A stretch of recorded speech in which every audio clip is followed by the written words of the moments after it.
Welcome back to Animal Crossing New Horizons. I'm Dear Darling, as we see what's going on our lovely island of Fawnhallow today. Where we'll be relaxing as per usual. I don't that's a deep inhale for really no apparent reason. Yeah, we're chilling, we're relaxing as per usual. I'm not sure what we're going to talk about today. Nothing's particularly coming to mind. I'm just trying to have a quick think. I'm trying to run through whatever's been happening recently, and I'm like, is anything worth talking about? And I'm sure there is, but as of right now, I can't think of something. I did play a little bit more Pocket Camp today. It's honestly shocking how fast you earn the currency by way of relief tickets now. Like I spent down to 0, and now I'm back on like 120 or something. I'm like, what? Anyway, good evening, everyone. Right now in Fawnhallow, it's 10:27 p.m. on Thursday, February 6th, 2025. I'm not actually tested if it's a game you can play offline, but if it is, that would make it the perfect offline game for me.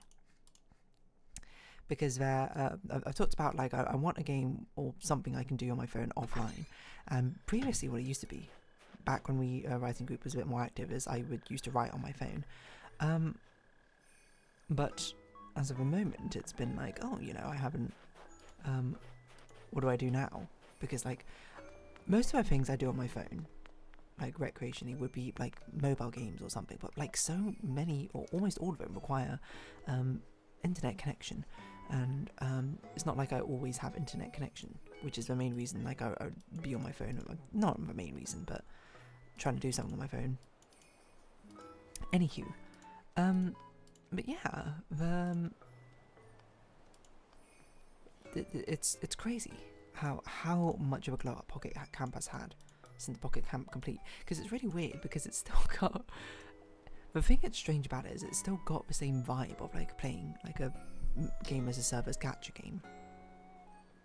Like you're meant to check back in like every few hours or something to, you know, like go harvest the bees or whatever and flowers, but then it's also at the same time it's like, oh, you know, it doesn't actually matter because you can like get anything essentially that you want at any point.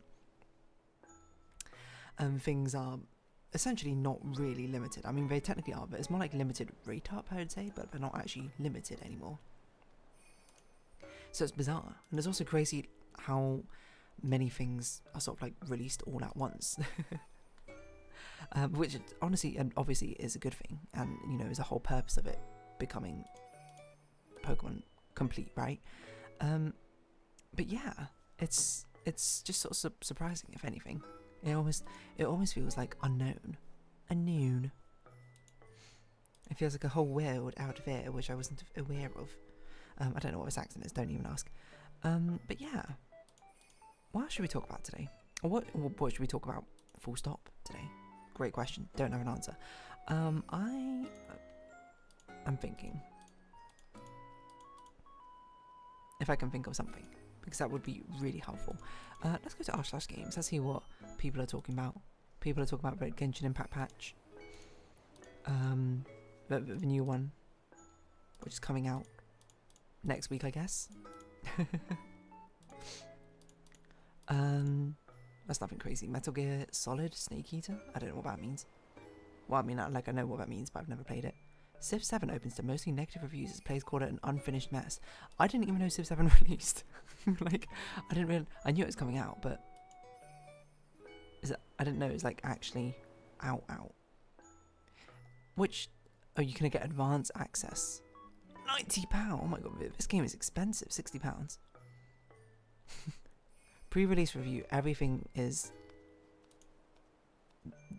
Well, okay. Civ's an interesting game. Civ is a game. I played some, I would say, of Civ 5. Sid Meier's Brave New World. I didn't play it like on release or anything. I played it once, or like with fixes and stuff that came out. Because hasn't like every Civ have been like pretty bad on release, and then like it gets better with patches? That's probably not true, by the way, because I think that there's no way that could possibly apply to like Civ 1 or whatever. But like that's how I understood it happening with Civ 5, right? Wasn't like Civ 5 was actually like people despised it or something until the Brave New World expansions or something came out. But yeah, genuinely don't know if that's true or not, so maybe I shouldn't spout. I was going to say fact is fiction, which is not wrong, but I'm not sure if it's fiction as fact either, because I also don't know if it's right. Speculation as a fact. But Civ 6 was... Wait, was Civ 6 Beyond Earth, right? The space one? That one I heard was okay, and then also, like, basically released to essentially no fanfare, because I heard, as soon as it was released, like, I've heard, like, essentially no conversation about it afterwards. Which is not really to my benefit or my deficit, to be honest. I'm not, like, the hugest Civ fan. I don't, like, hate it or anything. I think it is... There's something about it, you know, being able to build up, like, a civilization, which is fun. Sort of in the same way that, you know, like, number goes up is fun. But it's never had that sort of, like, moorish element for me, because isn't that, like, a very sort of ubiquitous opinion about it? Is the fact that once you start playing, it's like you can't stop playing. It's addictive. Addictive is the wrong word, but, like, it's just like, oh, one more turn forever, and you just keep going, oh, I'll play one more turn, and then it's like 7 AM or something. 7 AM, gonna eat my cereal. How does that go? Something like that.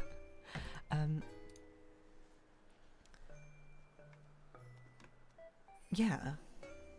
But I did enjoy it at least a little bit. I played a bit. And playing with friends is, like, fun in the sense that you're playing with friends. And I'm not gonna, you know, but playing with friends is also, like, most of the time genuinely pretty fun. So perhaps that's not really that big of a surprise, really. But I don't know. These, like, turn-based civilization builders, I guess, these turn-based strategy games. What else is there apart from Civ, to be honest? So this is, like, a genre I really don't know much about. Civilization genre. Turn-based strategy. Okay, true. Turn-based strategy is not really what I want. But let's see what's in it. Grand strategy game? What's a good civilization style game? Galactic Civilizations, Master of Orion, Stars and Shadow, Endless Space 2, Stellaris, the only one I've heard of on that list. Stellaris. I also didn't realise this was a civilization builder. I thought this was like a Mass Effect game or something. I don't know. So many games. Grand strategy war game. Yeah, I didn't know that people didn't like Civ 7 so much and also did not know it was released. I think what a very fun thing about Civ, which I actually do enjoy quite a lot, is the fact that you see a lot of representation. Well, I mean, by definition it has to be representation of different cultures, because you play as like these different cultures and factions, I suppose, from history. It's cool to see, you know, things represented in that way, even if it's like in small ways. Like the only one I remember, because like the times I played, I think I've only played like as South Korea, China, and I think Greece once or something. I generally have no recollection of. Maybe I played as Brazil once as well. I don't really remember. But or the only thing I remember is like the boons you get.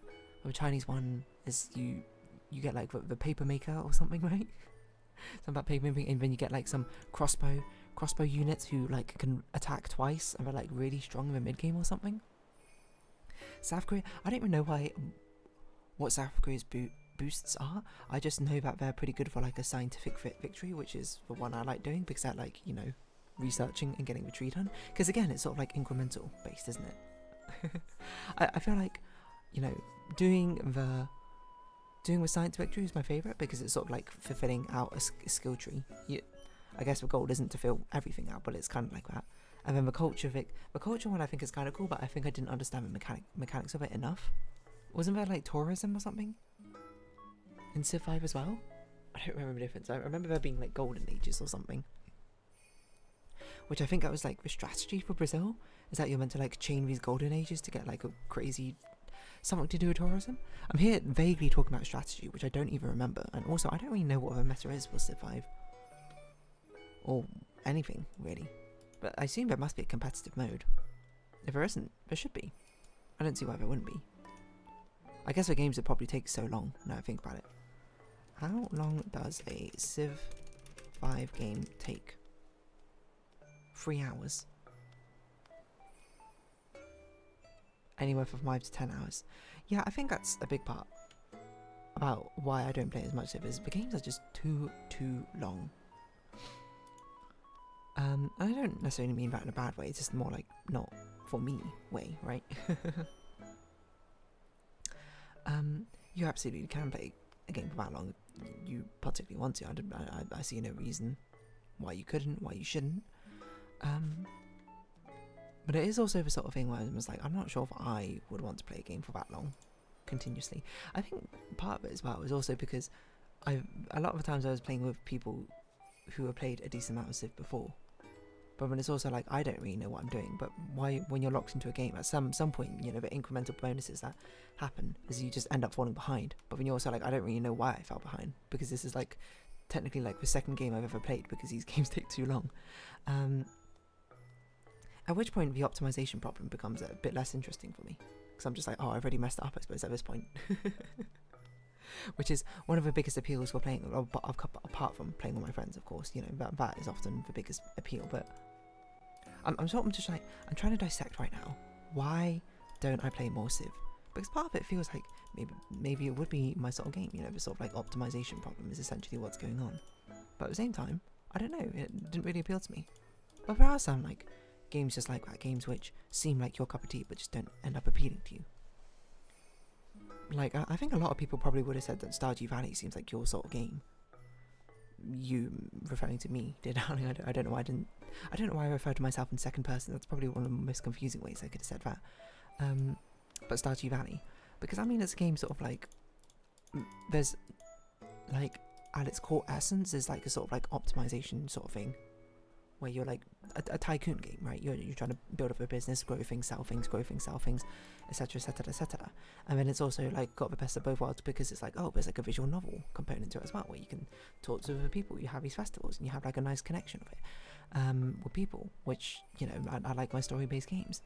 And yeah, and on paper, for some, that seems like a game that would vastly appeal to me. You know, I tend to like these indie titles as well, as known for its music. Its visuals are totally fine. It's got like good visual appeal and style. But for some reason, it just never clicked with me, and I'm not really sure why. I wish I could tell you, but I mean, obviously, the answer must be there is more nuance to the exact things you like and dislike about a game, more so than just maybe a sense of optimization, sense of story, etc, etc, etc. And that's, I feel like, a given. That's obvious, isn't it? One might even say, like, I feel like anyone would be able to be like, well, obviously it's going to be a bit more complicated than just like this, like don't like this. But it's hard, I think, to exactly tease out why something does or doesn't appeal to you. And not even difficult in this, well, I mean, it is difficult in this, but I mean, it's not even just because of a lack of like self-awareness or reflection, etc, etc. Because I feel like, you know, if you're taking the time at least to reflect upon this, you're probably like somewhat self-aware, because you need to be somewhat self-aware or have that sort of wherewithal to even begin starting some self-reflection in the first place. But I don't really know why Stardew just like never clicked with me. I don't really know why Civ never really clicked with me either. I'm not saying it's a bad thing. I'm not saying I was like, oh, I feel like, well, I mean, I guess in a literal sense, I'm probably missing out because I'm like, oh, you know, other people are playing the game, right? But I'm not. But it's more so in the sense that I'm like, isn't that like it's more of a curiosity, if anything. Why wouldn't it appeal to me? Why couldn't it appeal to me? Why shouldn't it appeal to me? The answer is, I don't know. I don't know. It's not like I've tried particularly hard for it to appeal to me. I'm not like wanted it to like win me over or anything like that. So I mean, part of it maybe is just like I've never given it its fair shake. I've never given it its chance. But at least I can say with Civ, I think a major component is the fact that it just takes way too long to complete something. I either want something to go on indefinitely, like these like games as a service games I play, or I want it to have a definitive end for the satisfaction of completion, I think. And Civ does have a definitive end, but like each round, I suppose, well, in a meta scale, I suppose it doesn't end, you just keep playing forever. But it's like each of those moments where you play, it's probably just too long concentrated. Now, is that true or not? I don't know. True in the sense of objectively, are these rounds or games long, or is that actually my motivation or lack thereof motivation to play the game? And the answer is, I don't know. I'm just sort of spitballing here, seeing what comes up. You know, you get me, you feel me, you're picking up what I'm putting down. Yeah, you're picking up what I'm putting down. Yeah, it's interesting whether the games which feel perfect are not. I don't know what other games sort of fall into that category. To be fair, I'm sure that's happened with some other games I've played where I'm like, oh, I didn't think this game was going to be for me. But at the same time, maybe they're not games that I would have thought people would have thought would be perfect for me. But ended up being. Maybe like Tunic's a good example of that. I'm not sure how often people would be like, oh yeah, Tunic seems like your sort of game, like right up your alley. But Tunic, I ended up like adoring Tunic. I think it's a great game. Absolutely wonderful. But yeah, I can't say for certain whether or not it does feel like it, whether or not it does or doesn't feel like a game which would have appealed to me, or didn't appeal, or did. I guess it's kind of hard to say in retrospect, because your view is very much tinted by the fact that you've already interacted with the game in the first place, right? This is something that you need like some incredible amount of foresight to even deign to come up with a reason to look to determine in the first place. Not something which is particularly feasible in my mind, but technically could be possible. Should we make like a bold claim here? Make a bold claim of a game which I think would or would not appeal to me, but the opposite feels like it would be the case. So what game feels like it would appeal to me, but then I try it and then it turns out it doesn't appeal to me?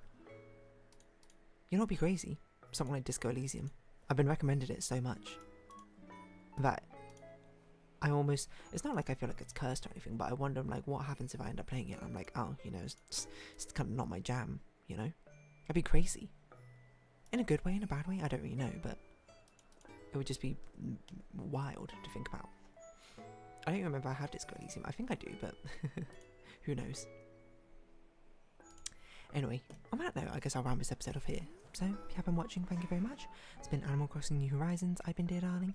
Likes, comments, subscriptions, shares greatly appreciated. Social Discord down below. Hope we see each other again. But for now, it's our farewell. So until next time, bye bye for now.